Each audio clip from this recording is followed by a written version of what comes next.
नमस्कार। मार्ग शीर्ष की अमावस्या की रात्रि को हिमाचल प्रदेश के कई स्थानों पर, सतलुज घाटी के कई स्थानों पर रात्रि को बुढ़ी दियावड़ी मेला मनाया जाता है। इसमें लगभग हर स्थान पर अग्नि प्रज्वलन होता है, अग्नि पूजन होता है, अष्टकोटि देवता का आह्वान होता है, मशाल, कई जगह मशाल नृत्य होता है, मशाल के साथ छीना झपटी होती है, बीच बीच में युद्ध के दृश्य आते हैं और गायन चलता है। युद्ध के दृश्यों में युद्ध का इतिहास गाया जाता है। इस प्रकार से इसमें प्रातः तक, विशेषकर निर्मंड में 11 काव्य खंडों में संपूर्ण रामायण महाभारत के सभी यश दर्शाए जाते हैं, गाए जाते हैं और नृत्य होता है। 3 कंडी के बाद कंडीगढ़ क्षेत्र के गढ़िए कहते हैं उनको, वो लोग आते हैं और अखाड़े में प्रवेश करते हैं और नृत्य करते हैं। उसके पश्चात बीच में निर्मंड के ही हमारा जो खुंडा है, कोटखा और माँ का खुंडा, वहाँ के लोग परशुराम कोठी से डेरच विशाल मशाल जला करके लाते हैं और उसे दशनामी अखाड़ा में बढ़ाना से जला करके पूरे गांव की देवड़ी कूड़े देवड़िए करते हुए ग्राम प्रदक्षिणा करते हैं और लगभग सुबह के समय वो अखाड़ा में प्रवेश करते हैं और वहाँ पर जो है गड़ियों के साथ, गड़िए उनके साथ मशाल की छीना झपटी में लग जाते हैं और अंततः वो जो है प्रयास करते हैं बढ़ाने के गिर्द परिक्रमा करने की, और ये परिक्रमा नाकाम रहती है। अंततः जो मशाल है उसे बढ़ाने में जला दिया जाता है, डाल दिया जाता है। इसके पीछे क्या इतिहास है? अलग अलग प्रकार के लेखक विचारकों ने अलग अलग प्रकार से इसका इतिहास बनाया है। जो भी इतिहास रहा है, आखिर ये कुल मिलाकर के देवासुर संग्राम ही है।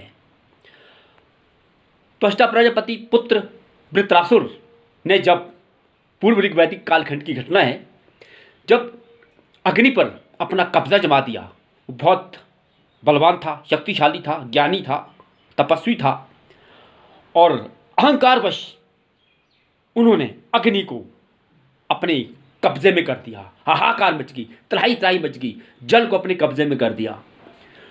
उस अग्नि को छुड़ाने के उद्देश्यों से देवराज इंद्र ने अपनी सेना बुलाई। कुछ बुद्धिजीवी, ऋषि मुनि, ब्राह्मण लोग, क्षत्रिय लोग, सभी लोग एकत्रित किए और छल से, बल से, धोखे से वृत्रासुर का परास्त किया। उसको सेना से उसको रणभूमि से भगाया, मार गिराया, क्योंकि उसको मारना इतना आसान नहीं था वृत्रासुर को। इसीलिए छल और बल का प्रयोग करके जो है उसे परास्त किया गया।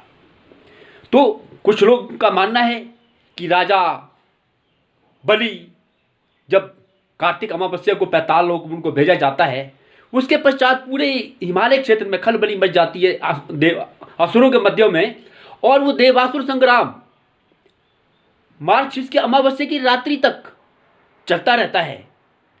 ये भी तथ्य ठीक है। कहीं ना कहीं देव आसुर संग्राम, कहीं ना कहीं ये संघर्ष संग्राम ही है, उसी को परिलक्षित करता है।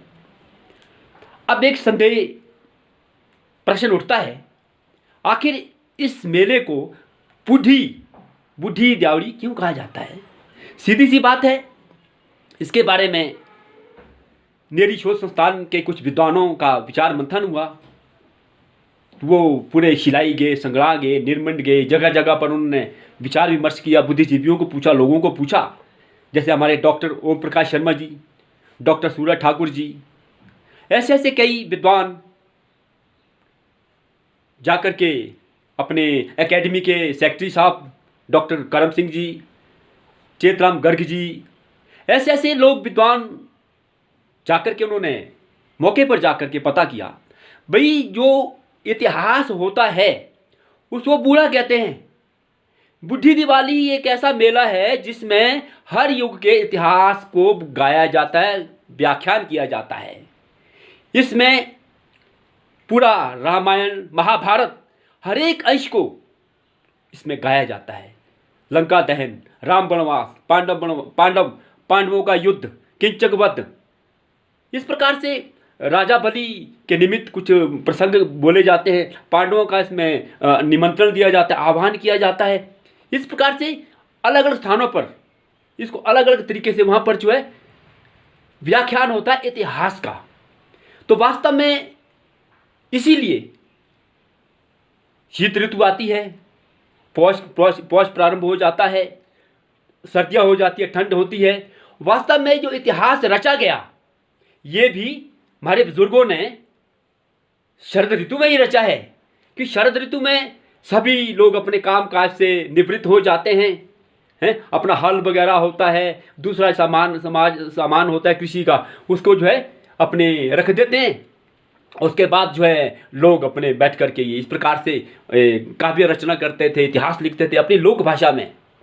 तो अब इस निष्कर्ष पर निकले हमारा ये मानना है, जो हमने लोगों से पूछ के पता लगाया है, जो हमने निष्कर्ष निकाला है, इतिहास बूढ़ा होता है, इसलिए इसे बूढ़ी दिवाली कहा जाता है। नमस्कार।